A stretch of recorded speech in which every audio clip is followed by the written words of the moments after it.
Genjustu versus complete hypnosis. This is a big one. This is one of those never-ending debates in the anime community, and I've actually had this debate with a few people myself, and we never seem to find a common ground. Well, in this video, I'll be laying all the facts and I'll be using empirical evidence straight from the source material from both series. So without further ado, let's jump in. Let's start with Genjutsu. Genjutsu means illusionary technique, and in the Naruto verse there's different kinds of Genjutsu, but the most dangerous ones are the ocular Genjutsu. Primarily and on a base level, they all do the same thing, which is to control the 5 senses of their targets, and to escape you would need exceptional mental resistance. Now let's talk about complete hypnosis.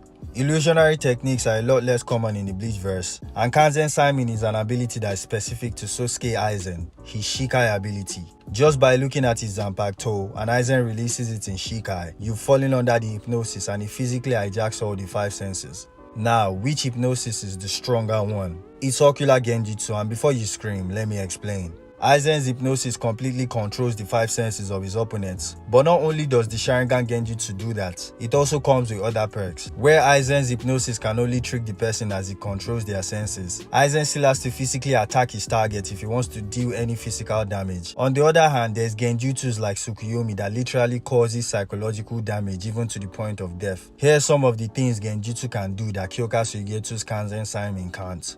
Genjutsu can induce coma and paralysis to the point where the opponent is completely immobile. Genjutsu also has reality manipulation. With his Anagi, the user can warp reality and even turn their deaths into illusion. Hagoromo can actually spam this shit, by the way. Aizen has been shown to put some of the strongest characters in the Bleach verse under hypnosis to which they can't break out of, but that's only because they've never been shown to have strong or exceptional mental resistance to perception manipulation. And it's completely different in the Naruto verse. Genjutsu attacks and defense is part of the core training of every shinobi village, and they start training on this as early as their academy days, so characters are more familiar with techniques like this. And that's exactly what makes Genjutsu more potent than Kanzen Simon. Genjutsu, especially the ocular Genjutsus, have been shown to affect people with some of the best resistance to mind and perception manipulation, as opposed to complete hypnosis, which Aizen uses on a bunch of farmers.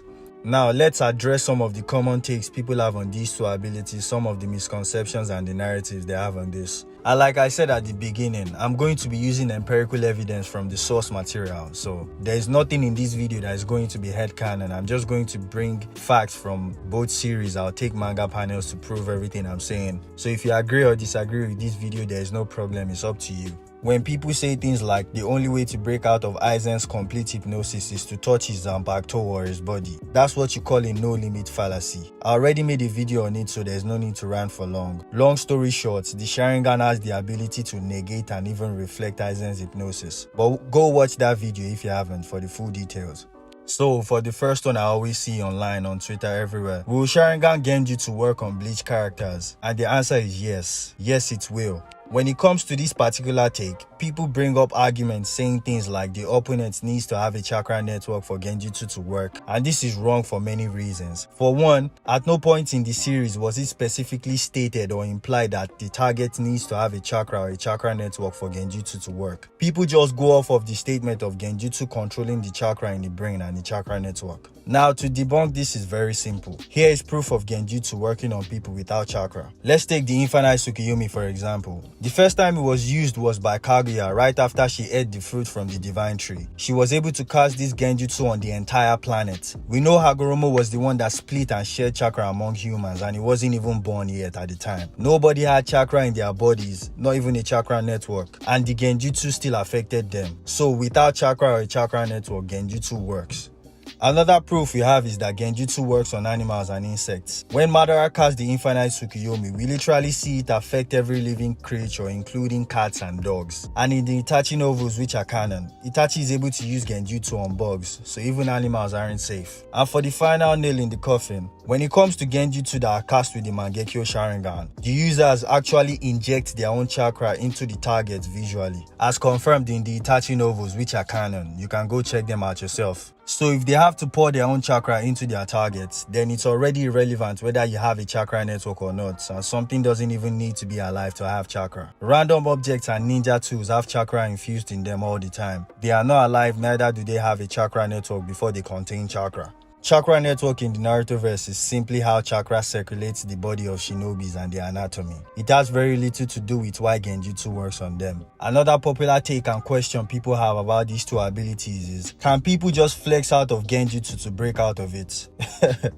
This is complete and utter nonsense. Naruto is a very long and lengthy shonen series which I've watched and read over 5-10 times. And I'll tell you this, at no point in the series, in its 700 chapters, did the character just flex out of Genjutsu just because they are strong or even more powerful than the user. Every time, and I mean every single time someone was caught under Genjutsu, the only way they broke out of it is if they negate it specifically with the special methods known to counter perception manipulation in the series. So either someone outside snapped them out of it, or in the case of perfect Jinchurikis, their tailed beast broke them out of it, or they have a specific ability to negate hypnosis and perception manipulation like the Sharingan, or in the cases of weaker Genjutsu, the opponent snaps themselves out of it by distorting their own chakra network, something they must have been trained to do, and this only applies to weak Genjutsus. There was a statement Aizen made when he was fighting the Gote 13 in fake Karakura Town. He was fighting the captains, and I think at that time he was fighting Soifon specifically. So she tried to use her Suzumebachi to kill him in 2 hits, and then it didn't work. Aizen told her this: if someone's spiritual pressure is high enough, they can negate abilities. So fanboys decided to run with this every time and carry it on their heads. Well, I'm here to tell you right now, that statement is probably one of the most inconsistent things in the Bleach lore. There's been many cases in Bleach where weaker characters with a much lower spiritual pressure have affected characters way stronger than them with much higher spiritual pressure. Here's a few cases, here's a few examples. I'm not making anything up, I'm just going to show you. Tosen's Bankai working on Kenpachi, shutting all his senses even though Kenpachi dwarfs him in spiritual pressure. This is in early Bleach, way before Aizen made the statements. Another one is base Aizen's Kyoka Suigetsu working on Yamamoto. Everybody knows that Yamamoto at that point in the story was stronger than Aizen. Even Aizen confirmed it himself. Yet Kyoka Suigetsu was able to work on him. Why didn't Yamamoto's spiritual pressure just neg it? In 1000-Year Blood War, Aizen's Kyoka Suigetsu complete hypnosis was able to work on Soul King Yhwach. And to make things worse, Aizen was partially sealed and his spiritual pressure was suppressed. Yet that still happened. At this point in the story, Yhwach had already absorbed the Soul King. He had way more power and spiritual pressure than any character in the verse, and he wasn't even close. Yet Aizen's Kyoka Suigetsu could work on him. And Kyuge OP's Jail could also hold down Ichigo, even though Ichigo was stronger, faster, and had way more reality than him. So it's like, how consistent is this statement that Aizen made? It's very, very inconsistent. If anything, what Aizen said is consistently more inconsistent than the other way around.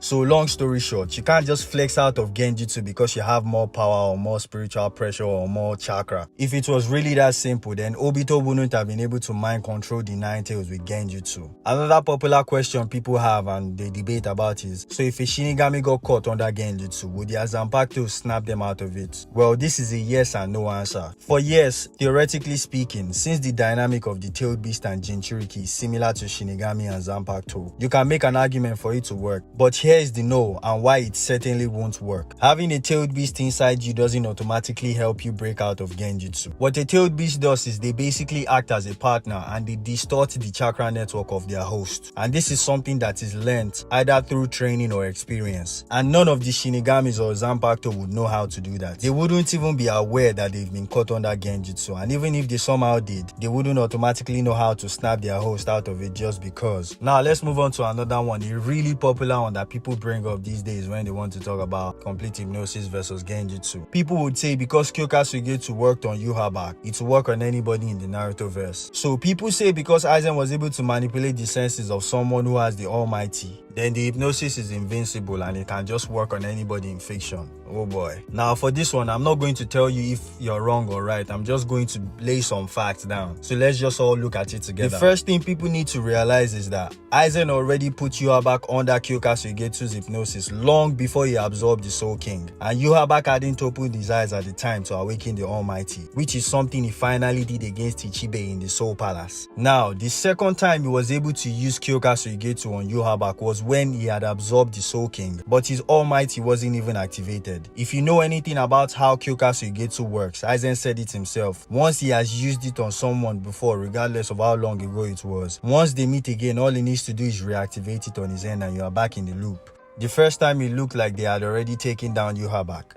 Aizen tells Ichigo that he activated Kyokasu Igetsu again on Yuhabak a little while before he got there. And because he already manipulated Yuhabak's senses prior, it didn't matter if Yuhabak used his almighty eyes to see the future or not, because his senses were already screwed up by Aizen to begin with. Some people try to justify this part of the war arc by saying it was bad writing from Kubo. I don't really care. All this proof to me is that Yuhabak, just like 99% of the Bleach cast, has terrible resistance to perception manipulation, which kinda sucks because he was supposed to be the big bad. So for an ability like that to still work on him was just sad. Now here's another evidence to back up the fact that being stronger than the person that cast the illusion or having higher spiritual pressure isn't enough to negate hacks, and that specific abilities are what is needed to negate perception manipulation. This one is actually from the Bleach verse, from the Spirits Are Forever With You novels, which are canon. You can go confirm it yourself. Soya Azashiro, the main antagonist of the novel, who also happens to be the 8th Kenpachi. Aizen himself confirms that complete hypnosis wouldn't be able to work on this guy because of how his ability works. Soya Azashiro has the ability to fuse himself and parts of his body with anything. And when I say anything, I mean literally anything, like nature. So because he has fused his senses with nature, Kyokasu Igetsu can't control them, as his senses are basically dispersed all through the air.